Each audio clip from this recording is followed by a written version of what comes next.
Are you dealing with an employee that just doesn't seem to be able to take over the task that you've given them? Well, in today's episode, I'm going to talk to you about the 3-step process that I use in order to get my team to be effective quicker than when I didn't do this process and hired my first few employees. So the very first step when it comes to getting somebody to take over a task is, besides giving them a task, is being there for them. So the best way to do this is actually be there and have them watch you do a task before they take over said task. But the next best way is to give them enough time to work through that task and fumble through it, that it's not something that is due tomorrow and they have to get it done perfect and then you have to watch them. So they need to be able to have enough time to do that, be able to ask questions, and then go over that. But the very first thing is that you give them a task that they have enough time to work on, or they watch you do it before you hand that task off to them. But it needs to be very clearly defined what is the task and what are those steps to get that task done. So let's take, for instance, posting a video on YouTube. Well, it's pretty straightforward. They probably could figure it out, but you may miss the steps of, here's the exact video that I want, here's where you find the videos, here's the things that need to be edited. So they can be able to ask those questions along the way, but you just simply say, hey, I need this video edited and put on YouTube, and then let them figure it out from there.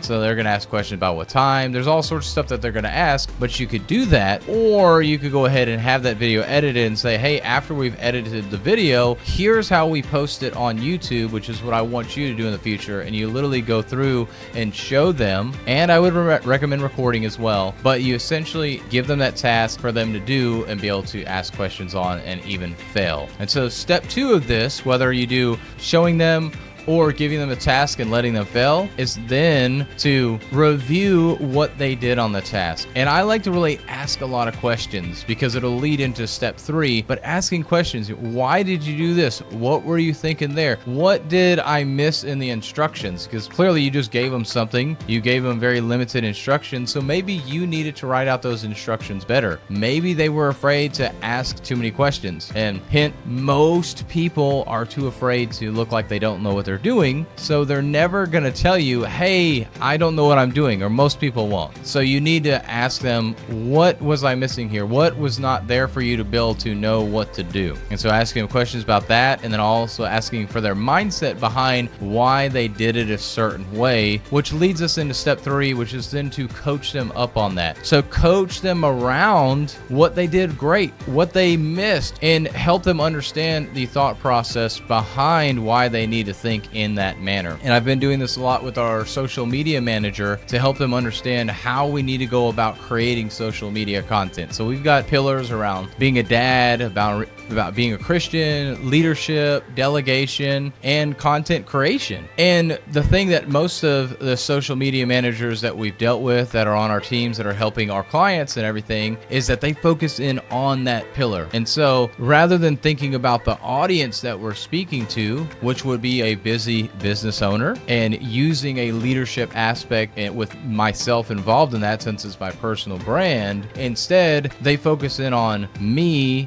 as a leader, and they're just talking about leadership, and it's not talking to anybody. And so I've had to go through this same process with them where I assigned the task to them, said create content, and then I will ask the questions, why did you create the content this way?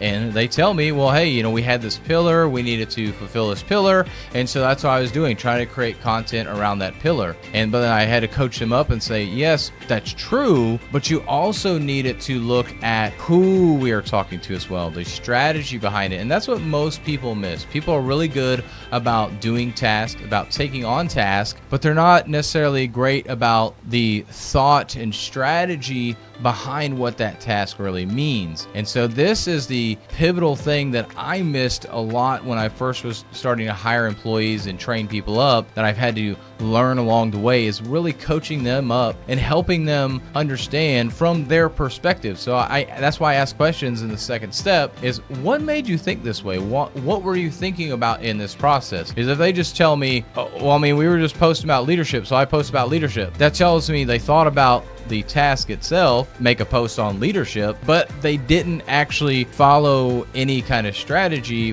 besides that they needed to create a post that had me in it talking about leadership. And so then I have to help them understand that strategy and understand, hey, while yes, you technically did the task, it would have been better if you would have thought about our audience as well. So it's not just about me leading a team, but how does me leading a team and how can I talk to our audience about that so they can learn to lead a team better as well, which is this episode right here. I'm helping you understand how to be a better leader and more effectively lead and delegate tasks to an employee by learning how to coach them up. So you have to understand where they're coming from, and then you have to talk with them and help them understand the way they did it, why it wasn't necessarily right. It was done, the task was completed, but it wasn't completely right, and coach them up to start thinking like that. And I keep saying coaching because it's about helping them understand, guiding them along the way, because I could have simply just rewritten the whole caption. I could have told them, nope, you're doing it wrong, here's the right way, and then hope they figure out because I recreated the caption to now talk to our audience. But that's not helping coach them up.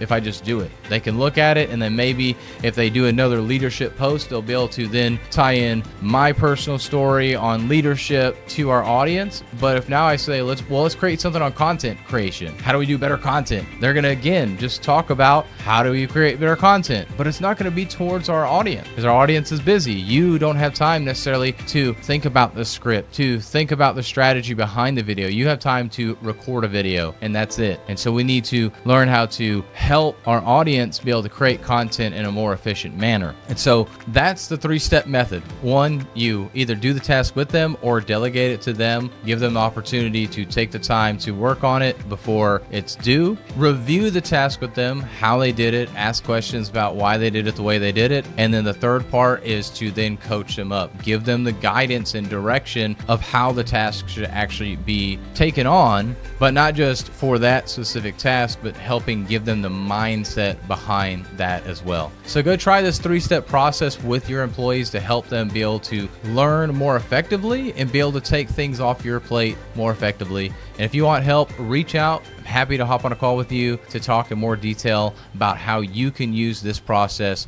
in your business.